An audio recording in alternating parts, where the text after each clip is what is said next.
em Apocalipse. Nós vamos pensar um pouquinho nesta noite sobre a questão da dignidade. Alguns acham que uma pessoa que tem uma grande posição na sociedade é uma pessoa digna. Nem sempre é. Às vezes alguém que não tem tanta expressão, ou as pessoas não dão tanto valor a ela, para Deus ela pode ser muito mais digna do que outra. Essa semana passada eu estava vendo um documentário sobre Fanny Crosby. Fanny Crosby foi uma compositora cega. Cantamos o hino aqui, 42, a Deus demos glória. Cantamos Que Segurança Tem em Jesus. Cantamos Conta Esta História, cantando assim. E por aí vai. Fanny Crosby, segundo alguns pesquisadores, provavelmente escreveu 9.000 hinos. Pensa. 9.000 hinos. Teve um dia que ela compôs 6 hinos num dia só. Cega. O impacto da vida dela foi tão impressionante que certa vez um presidente dos Estados Unidos resolveu tirar dias para andar junto com ela, para conversar com ela, para saber de onde vinha a sua capacidade, a sua força, as poesias que ela escrevia, os textos que ela escrevia. No nosso cenário tem vários hinos que foram compostos por Fanny Crosby. Creio que essa é uma das pessoas dignas, mesmo sendo cega, mesmo não conseguindo ter filhos. Ela teve uma filha que morreu logo em seguida à sua morte, ao seu nascimento. O esposo dela também era cego, que ela conheceu na escola em Nova York, na escola para cegos. E ela foi uma pessoa que desenvolveu um ministério de grande significado que impactou não só os Estados Unidos, mas muitas nações e igrejas espalhadas por vários lugares desta terra. Se você abrir Cantor Cristão, Harpa Cristã, Inário Novo Cântico e por aí vai, várias coletâneas têm hinos que ela compôs para a glória de Deus. Mesmo com propostas dos grandes meios da mídia da época, ela nunca compôs uma palavra que adorasse a Satanás. Ela nunca foi cantar num barzinho para cultuar a Satanás ou para ovacionar pessoas. Mas ela decidiu dedicar toda a sua vida inteiramente ao Senhor Jesus. Mas nós vamos falar de alguém que deu a vida por Fanny Crosby nesta noite. Alguém que é muito mais digno do que ela. Nós vamos falar do Cordeiro.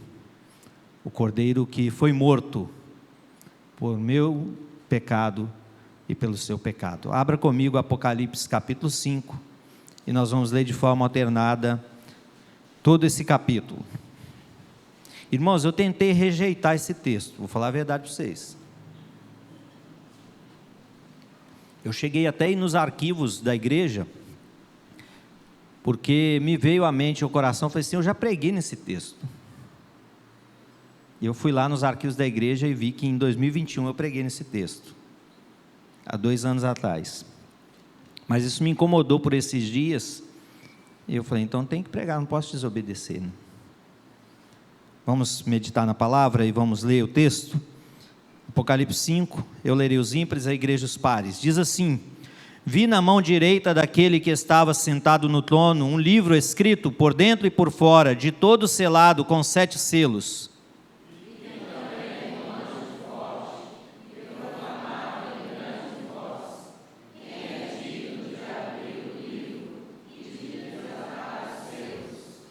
Ora, nem no céu, nem sobre a terra, nem debaixo da terra, ninguém podia abrir o livro, nem mesmo olhar para ele.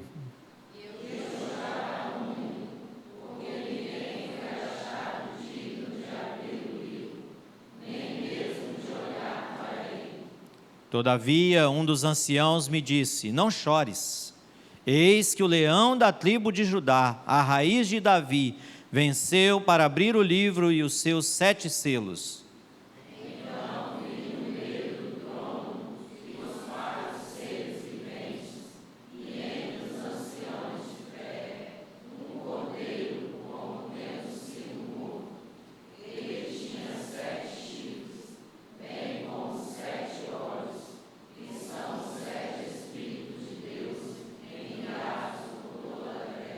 Veio, pois, e tomou o livro da mão direita daquele que estava sentado no trono.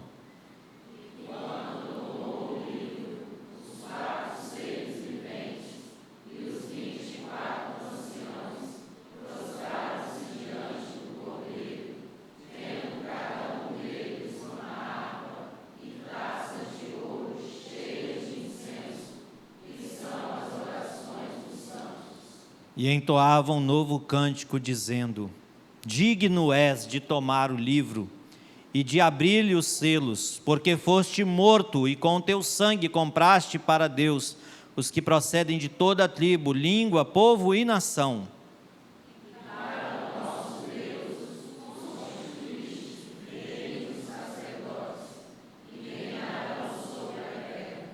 Vi e ouvi uma voz de muitos anjos ao redor do trono, dos seres viventes e dos anciãos, cujo número era de milhões e milhares de milhares.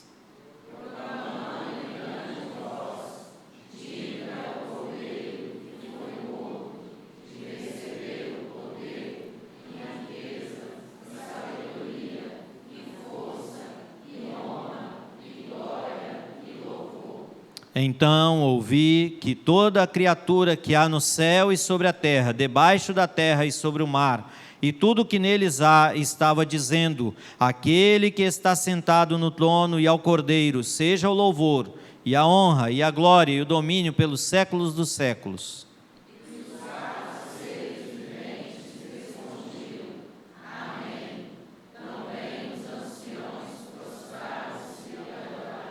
Amém. Vamos falar com o Senhor mais uma vez? Senhor, acabamos de ler a Tua palavra. Louvado seja o Senhor, porque ela chegou até nós. Que ela seja bússola para dirigir a nossa vida.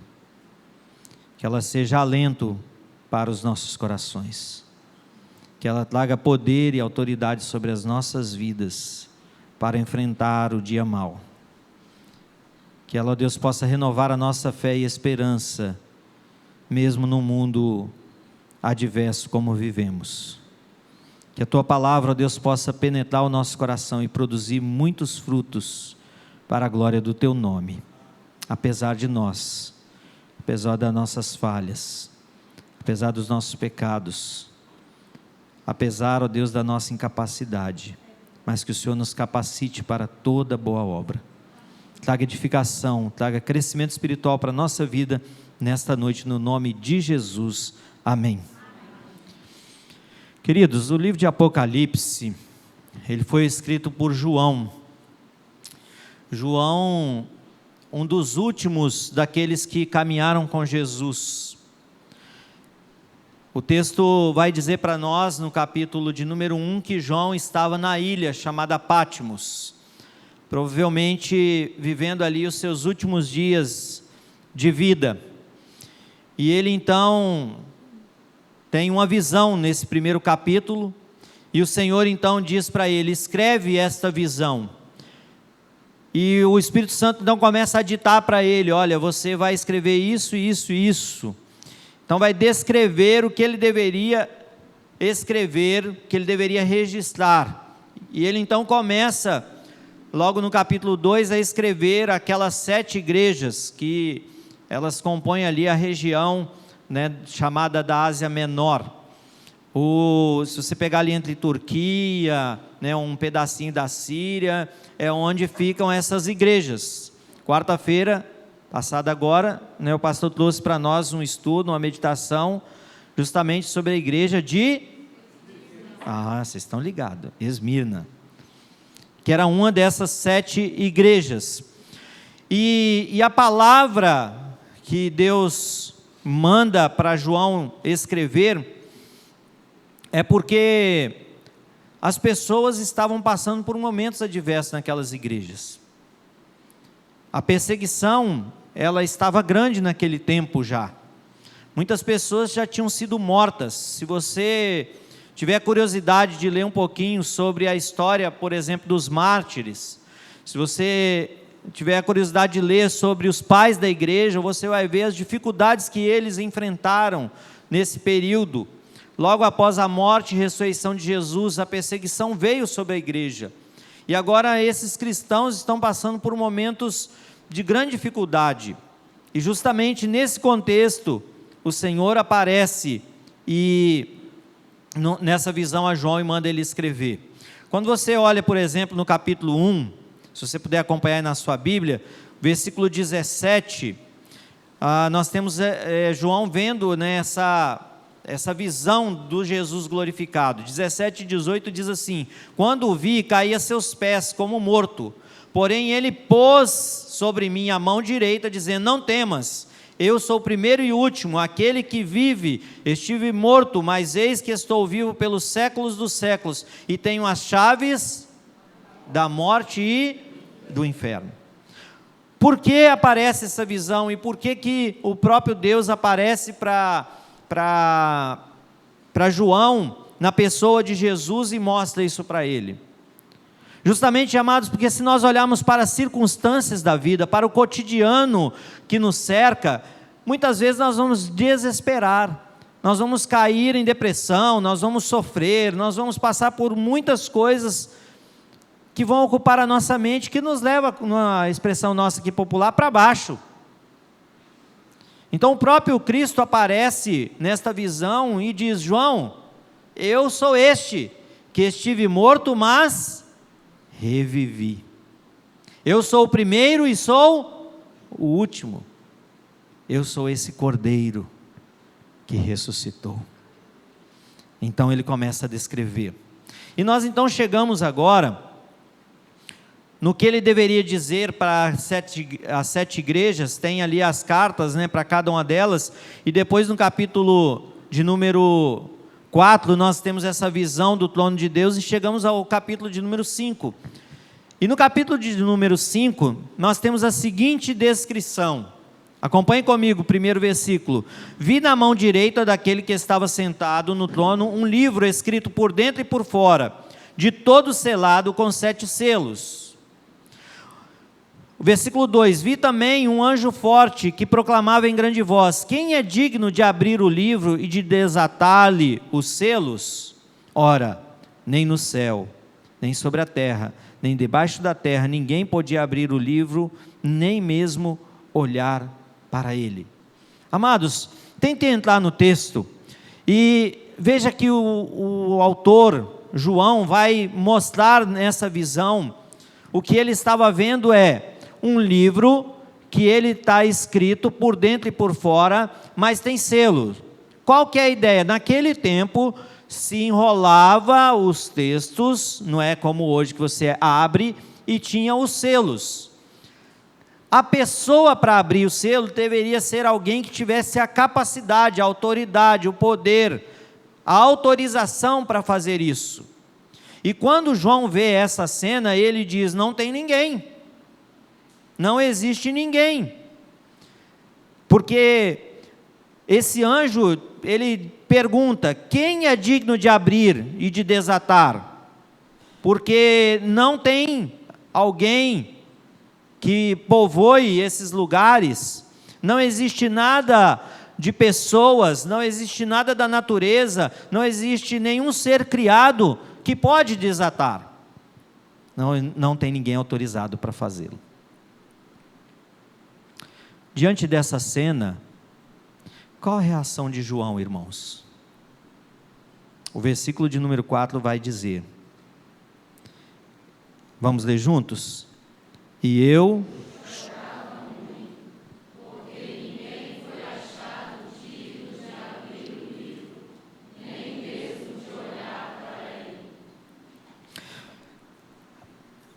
João começa a chorar. João começa a desesperar. João não vê uma saída. E o texto diz assim: eu chorava muito, porque não tem ninguém que pode fazer. Além do mais, complementando isso, não há ninguém que é digno nem de olhar para esse livro. Pensa nessa cena, algo que você não consegue enxergar. Pensa numa visão de um refletor bem potente no seu olho.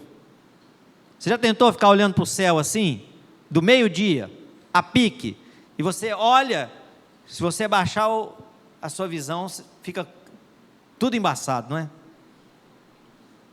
Creio que talvez seria mais ou menos essa visão. Ele chora porque ele olha, não há nem ninguém digno, não só de abrir, mas também de olhar para ele. Versículo 5,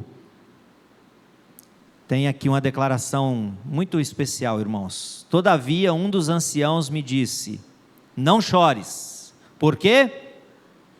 Eis que o leão da tribo de Judá, a raiz de Davi, venceu para abrir o livro e os seus 7 selos.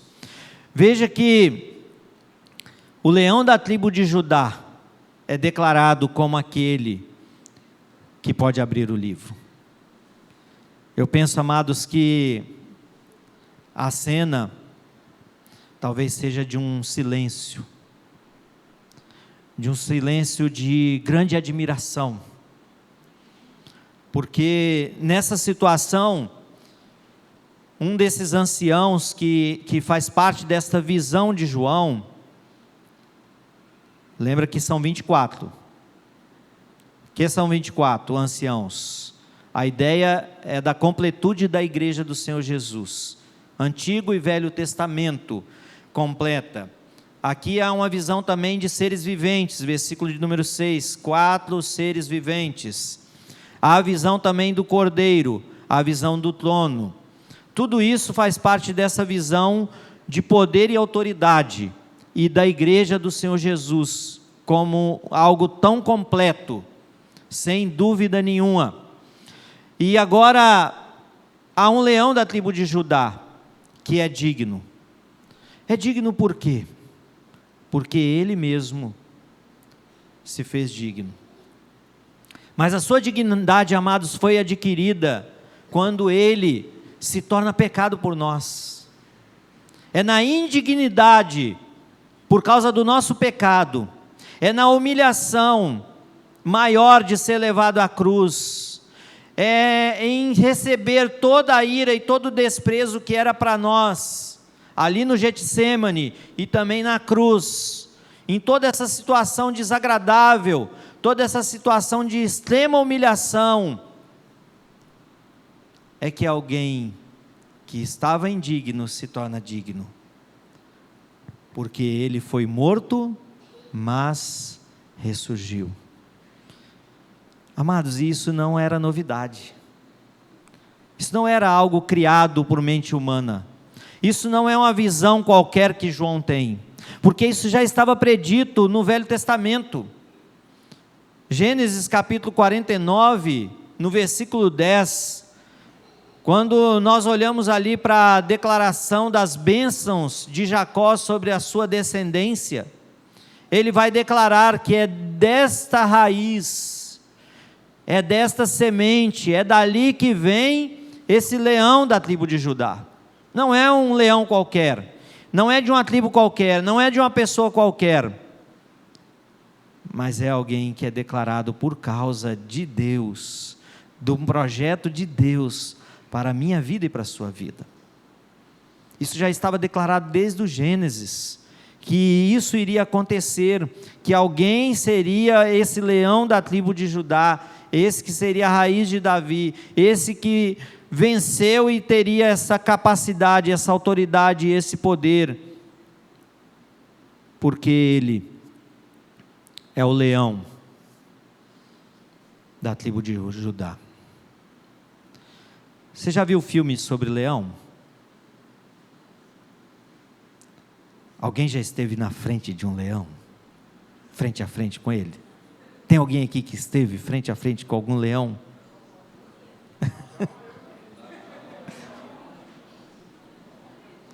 Pense numa cena de um leão na sua frente dando um rugido. Qual seria a sua reação? Desmaiar, correr, fugir, ter um infarto ali, sei lá. A visão, amados, é de alguém de extremo poder.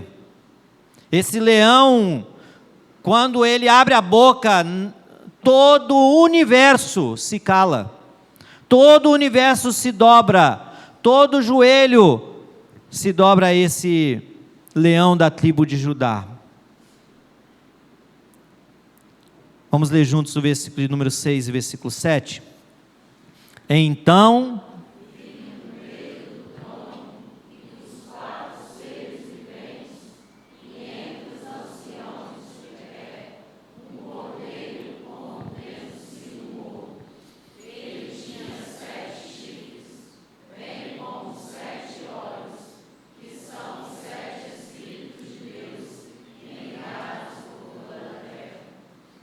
veio, pois, e tomou o livro da mão direita daquele que estava sentado. Bom, irmãos, o que está acontecendo aqui? Agora está mostrando a questão do trono. Quem está no trono? O Rei do Universo, o nosso Deus. Ele está nesse trono. O livro está na sua mão direita. Quando o ancião declara: quem é digno? Não tem ninguém na terra, não tem nenhuma criatura, não tem nenhum animal, não tem nenhum ser criado, nada é digno. Mas agora, existe alguém que é digno. Um dos anciãos diz: João, você está chorando vendo essa cena? Não chores, porque tem alguém digno. E esse que é digno, esse leão, da tribo de Judá. E o texto vai dizer que ele é um cordeiro como tendo sido morto. A ideia aqui, irmãos, é que João estava vendo aquelas marcas da cruz, as marcas dos pregos, as marcas da lança, as marcas da coroa de espinhos. A visão é desse cordeiro machucado, desse cordeiro ferido. Aplicando para nós aqui, meus irmãos, aquelas feridas que foram colocadas no cordeiro eram destinadas a mim. Era eu que era para ser ferido, era você que era para ser ferido. Mas, meu querido e minha querida, não ia adiantar se nós fôssemos feridos, porque nós não seríamos, mesmo feridos, nós não seríamos dignos de abrir esses selos, nós não seríamos dignos de olhar para esse livro, nós não seríamos dignos de fazer nada em relação a isso. Mas João tem a visão desse que tem todo o poder e autoridade, e ele sim é digno de abrir, de pegar. E o texto vai dizer no versículo 7, veio pois, e tomou o livro da mão direita daquele que estava assentado no trono. Porque a Trindade está atuando. Versículo 6, versículo 7, mostra aqui toda a Trindade atuando. 7 Espíritos, a completude do Espírito de Deus. O Cordeiro que é digno, e aquele que está sentado no trono, que estende o livro, e o Cordeiro toma o livro. Todo o poder pertence a esse Cordeiro. E esse Cordeiro, amados, é aquele que fez a mesma declaração quando ele ressuscitou. Quando nós olhamos para Mateus capítulo 28, quando nós olhamos para Marcos capítulo 16, quando nós olhamos para Atos capítulo 1, versículo 8, nós vamos ver que esse Cordeiro, ele faz a seguinte declaração, resumindo os evangelhos e o livro de Atos: que toda a autoridade foi dada a ele, no céu, na terra, em todo lugar. E ele dá uma ordem para cada um de nós. Qual é a ordem? Ide e pregai o evangelho, batizando, ensinando.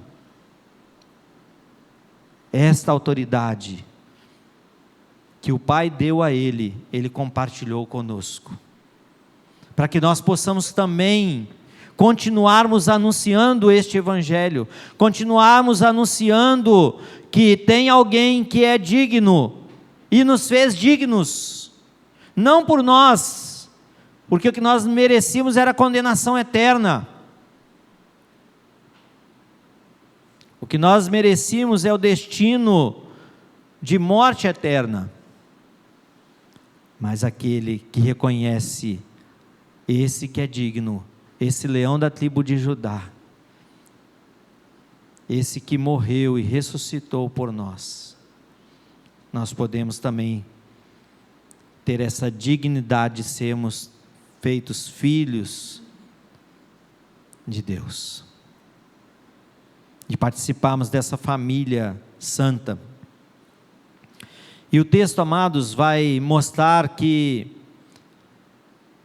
esse Jesus, ele ressuscitou, e ele é vitorioso também sobre Satanás, porque até a sua morte, o que Satanás fazia?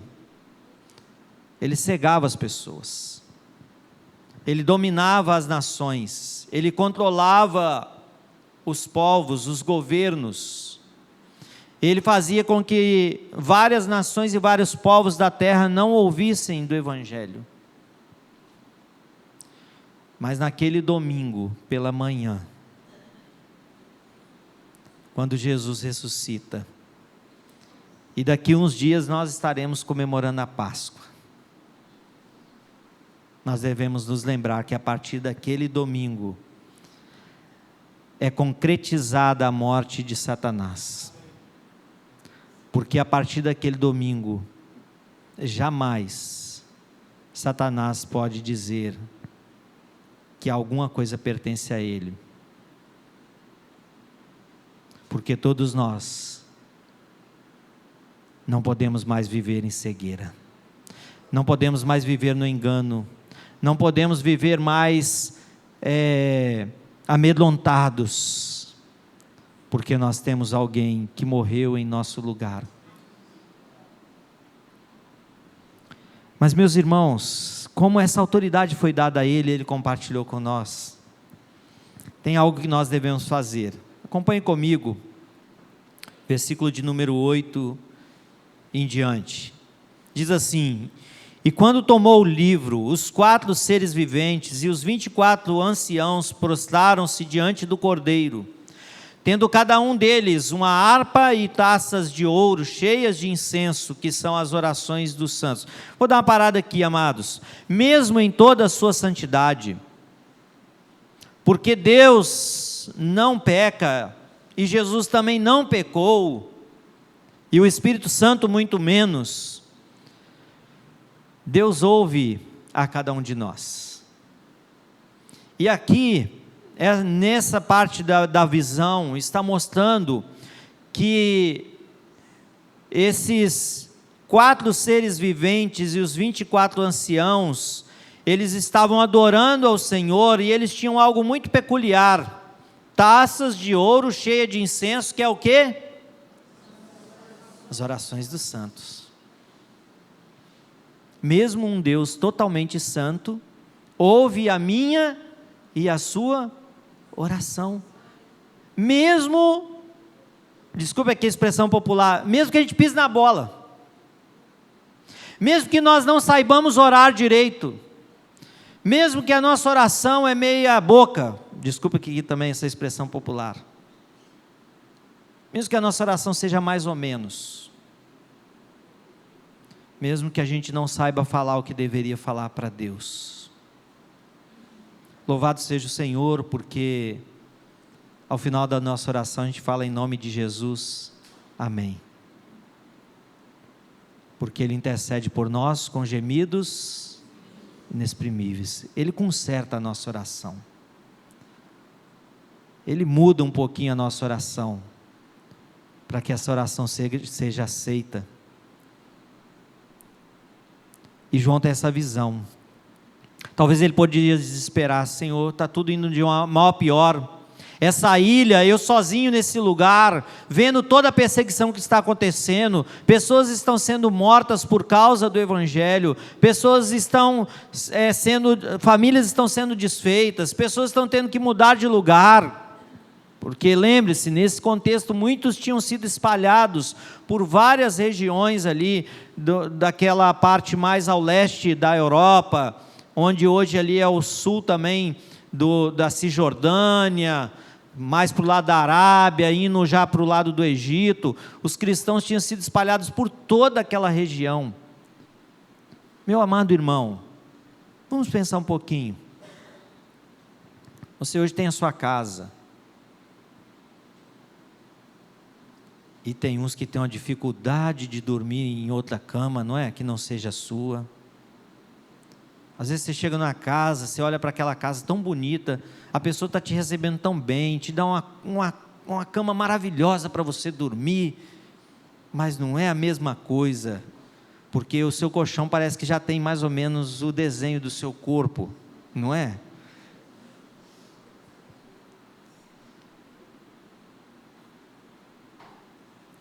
E você tem os seus lugarzinhos que você costuma ficar dentro da sua casa, mas de uma hora para outra, aqueles cristãos não tinham mais o seu lugar. Muitos saíram só com a sua roupa do corpo.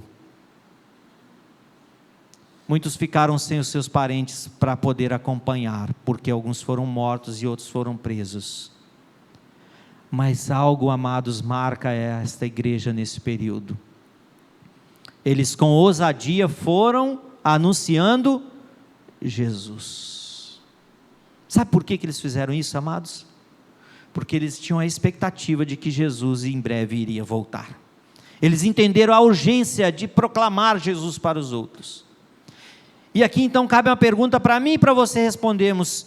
Bom, se os irmãos há 2000 anos atrás entendiam que era urgente a proclamação do Evangelho e já aguardavam a volta de Jesus, imagine nós hoje.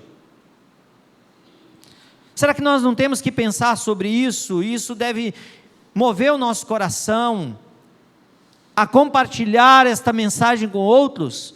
Será o que nós estamos esperando para fazer? Uma nova perseguição? Um empurrãozinho?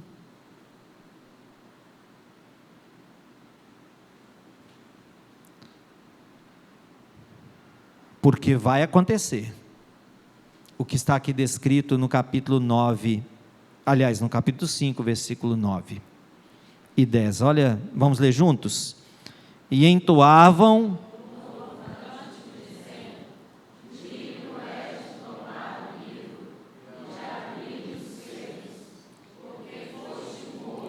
e com teu sangue compraste para Deus os que procedem de toda a tribo, língua, povo e nação, e para o nosso Deus os constituístes, reino e sacerdotes, e reinarão sobre a terra.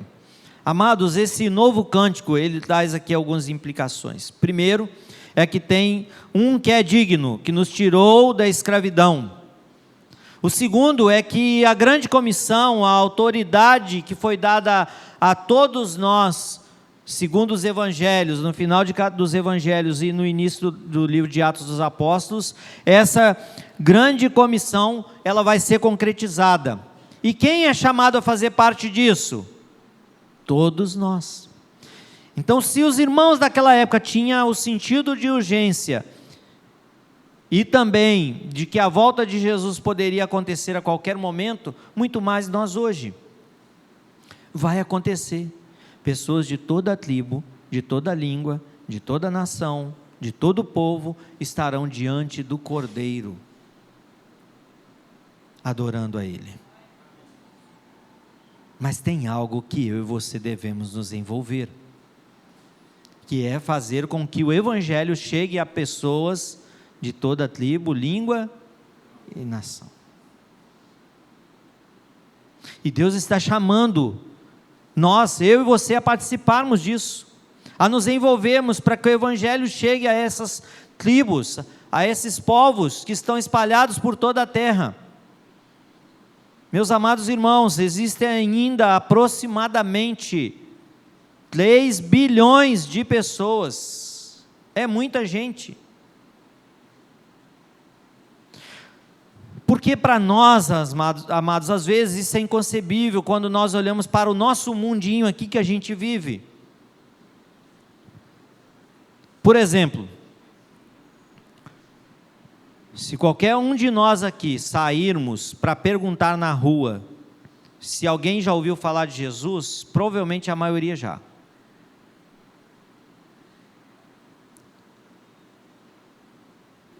Talvez nós tenhamos aqui umas 120 pessoas, não sei, 130. Se cada um de nós, se sairmos aqui e falarmos de Jesus para alguém, se cada um falar para uma pessoa, nós vamos replicar o evangelho para uma pessoa essa semana. E se essa outra pessoa falar para outra, em menos de um ano, nós vamos compartilhar o evangelho com muitas pessoas, certo? Numa questão de matemática. Agora pense em um lugar onde não tem nenhum crente.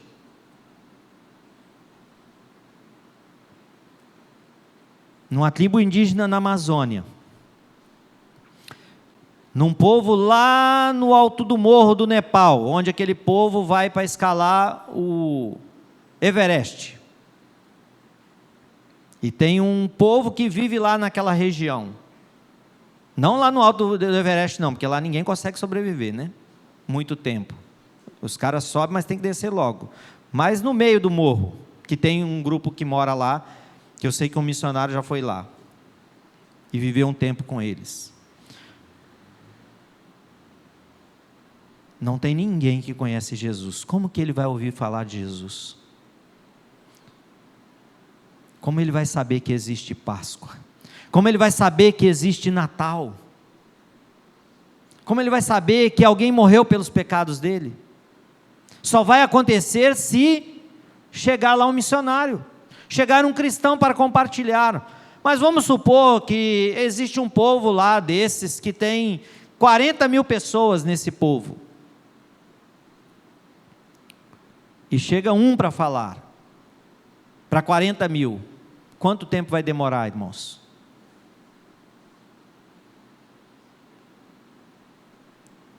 Vai demorar muito tempo, não é? Porque um vai começar a falar para o outro, para falar para o outro, para falar para o outro, para chegar a 40 mil. Demora demais. Eu e você precisamos estar atentos. Porque aqui onde eu moro e você mora, na nossa região, tem muita igreja. Tem mais igreja do que boteco. Você pode contar. Pode contar, sai contando aí quantos bares que tem e conta quantas igrejas que tem. Aqui em Nova Brasília, Itanguá, no nosso entorno aqui, conta, sai contando. Mas faz a conta certinha. Bom, aqui tem um boteco, ali tem outro boteco, ali tem outro. 10 botecos. Quantas igrejas? 20 igrejas, 30 igrejas. Agora vai ali no sertão, onde tem o campo do Comipres. Nós já estivemos lá. Você roda 40 quilômetros, sem ver uma igreja evangélica.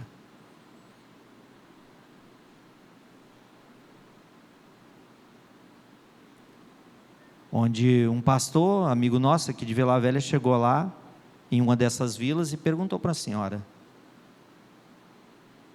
a senhora conhece Jesus? E a senhora falou assim: esse homem não mora aqui não, ninguém ouviu falar dele aqui não. Aí a gente ri, né? Mas é sério. Esse homem não mora aqui na nossa vila.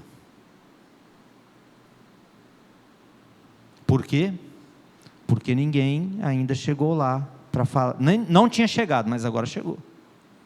Chegou o pastor, a Vilmar com sua equipe, e alguns meses depois chegou o missionário que está lá nessa região, plantando a igreja.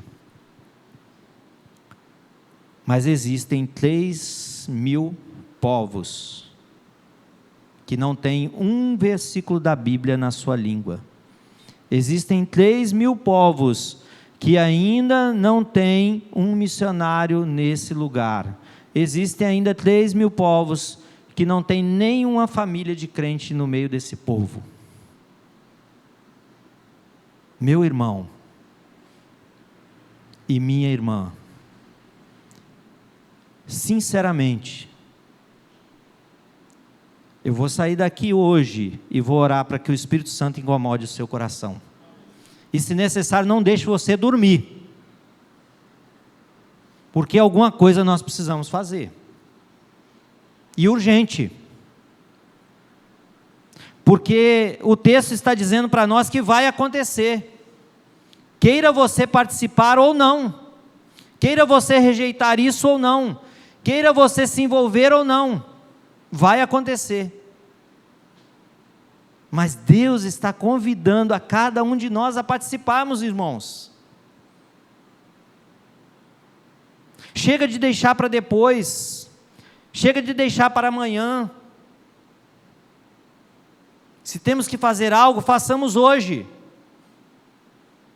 Façamos agora, enquanto é tempo. Como o pastor Eves costuma dizer, basta um infarto para nos levar para a eternidade. Você sabe quando ele vai vir? Eu estou novo. Infarto mata gente nova também. Até adolescente.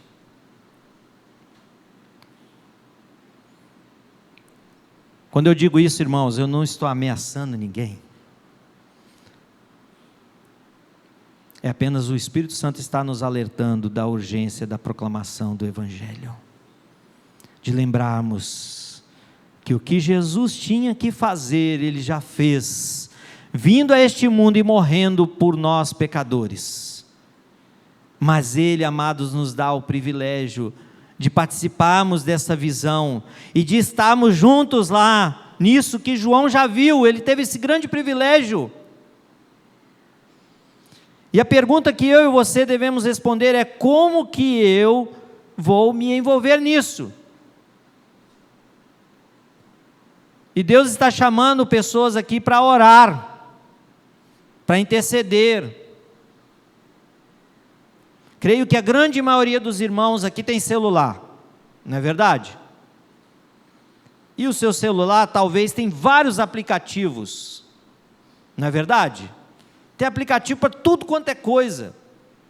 E louvado seja o Senhor, irmãos, que tem um aplicativo que você entra e todo dia você vai receber um motivo de oração por um povo não alcançado.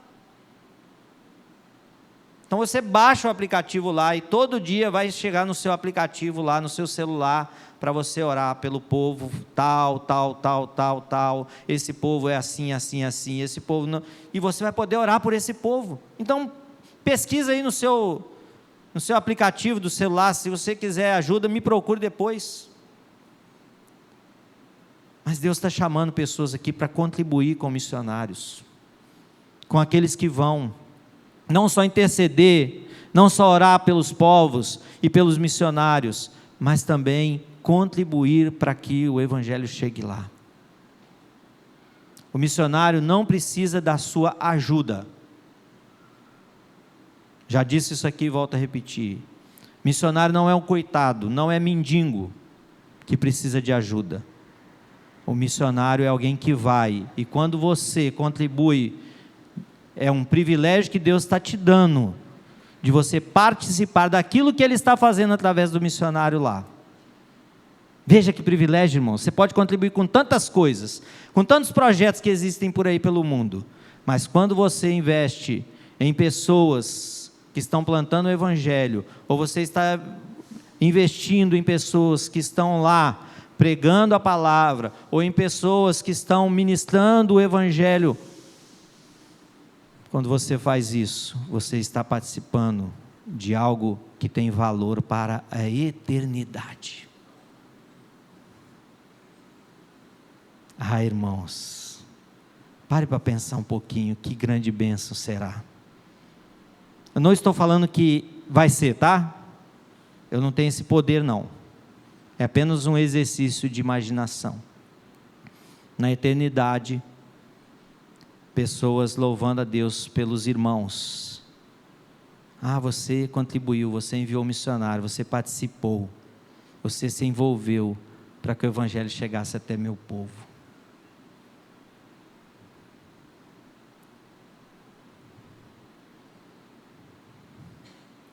É fantástico isso, irmãos.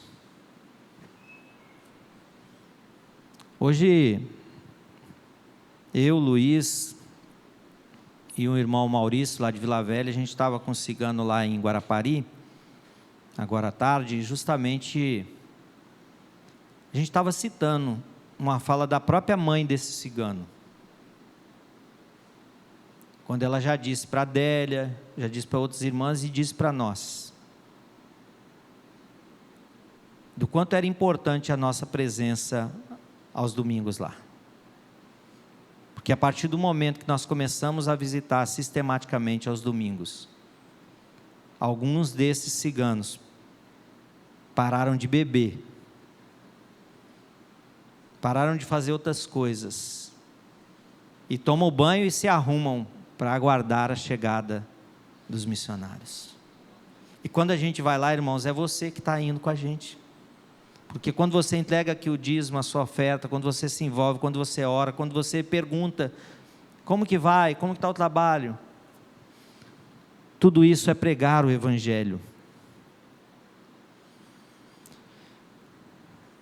E olha a maravilha, amados, versículo 10.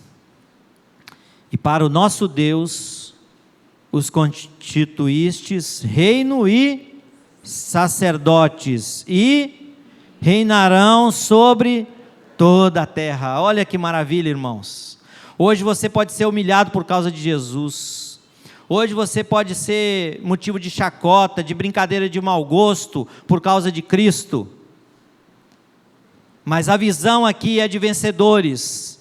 Reino de sacerdotes, e reinarão sobre toda a terra. Louvado, exaltado, engrandecido seja o Senhor. Nós não vamos fazer, amados, para acharmos que nós somos melhores do que os outros, não. Mas nós vamos fazer para agradar ao Cordeiro, para adoração ao Cordeiro. E João então já tem essa visão. Vamos partir para o encerramento. Vamos ler juntos versículos 11 até o versículo 14. Vamos ler juntos? Vi e ouvi uma voz de muitos anjos ao redor do trono,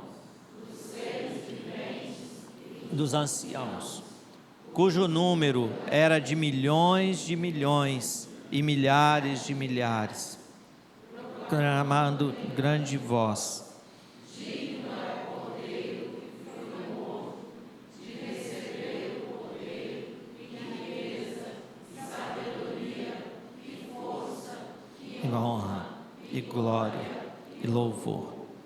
Então ouvi que toda criatura que há no céu e sobre a terra, debaixo da terra e sobre o mar, e tudo o que neles há, estava dizendo: aquele que está sentado no trono e ao Cordeiro, seja o louvor, a honra e a glória e o domínio pelos séculos dos séculos. E os 4 seres viventes respondiam: amém. Também os anciãos prostraram-se e adoraram. Meu amado irmão, minha amada irmã, vozes de milhares. E o que eles cantavam? O Cordeiro é digno de todo louvor. O louvor, a adoração, é o reconhecimento de que Deus é, do que Ele faz, não do que Ele pode fazer num sentido de talvez aconteça, não. Quando nós falamos que Deus pode, significa que Ele pode mesmo. Não tem nada que é impossível para o nosso Deus. Então toda esta natureza, toda a criação, tudo adora a esse Cordeiro Jesus. Toda a criação adora esse Cordeiro imolado, esse Cordeiro que foi ferido por mim e por você. E todo joelho então se dobra, todos adoram e diz: aquele que está sentado no trono, seja o louvor, a honra, a glória, o domínio, e todas as hostes celestiais, tudo que engloba aquilo que faz parte do aspecto espiritual, registrado no versículo 14, tudo diz amém, ou seja, assim seja. Todos confessam esse poder do Cordeiro, e eu e você viveremos para sempre com Ele. Não vai ter mais pecado, não vai ter mais doença, não vai ter mais nenhuma manchinha sequer. O que vai haver é somente celebração. O que vai acontecer é somente a adoração. Pessoas de toda tribo, língua, nação. Todos esses povos que hoje ainda são considerados não alcançados, mas verdadeiramente serão alcançados. Porque uma igreja enviou, porque alguém se tornou parceiro, porque alguém dispôs o coração. E creio que Deus também está chamando pessoas aqui da igreja para ir a esses povos não alcançados. E eu digo para você, meu irmão e minha irmã, se Deus está te chamando a fazer algo, é melhor você obedecer. Porque se você não obedecer, você vai sofrer muito. Isso aí eu te garanto. Inclusive eu e Délia podemos dar testemunho para você disso. Nosso pessoal e de outras pessoas que a gente conhece, que num primeiro momento não quiseram obedecer. E se Deus te chama a ir aos povos, é melhor que você obedeça e obedeça logo. Porque em primeiro lugar, Jesus não derramou uma gotinha de sangue à toa. Não. O sangue derramado ali na cruz, a ira que ele levou, que era para mim e para você, tem um grande significado, que é nos redimir, é nos tirar da cruz que era para nós, é nos tirar toda a ira que era para nós, e ele levou sobre si. E também a ira que era destinada a essas pessoas de toda a tribo, língua e nação, e que ainda não tem um missionário, uma porção bíblica, alguém que compartilhe de Jesus.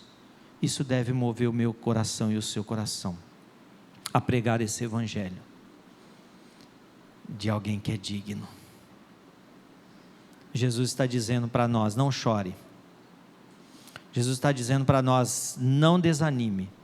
Jesus está dizendo para nós: pode vir perseguição, continue firme, olhe para o Cordeiro, porque verdadeiramente Ele é digno. Ele já pagou o preço que era para mim e para você.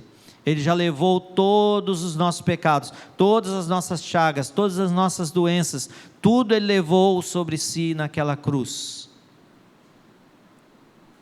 E lá ficou, porque Ele ressuscitou, e por isso Ele é digno de toda a honra, de toda a glória e de todo louvor. Meu irmão e minha irmã, você vai viver para você? Você ainda vai continuar tendo metas, que essas metas e esses objetivos têm só a ver com aqui e agora? Ou você está disposto nesta noite a mudar de sonhos e projetos? Será que você está disposto a dizer: Senhor, eu não quero mais os meus projetos, eu quero o projeto do Senhor. Senhor, eu não quero mais os meus alvos, eu quero o alvo do Senhor. Senhor, eu não quero mais investir em coisas que sejam temporais, eu quero investir naquilo que é eterno.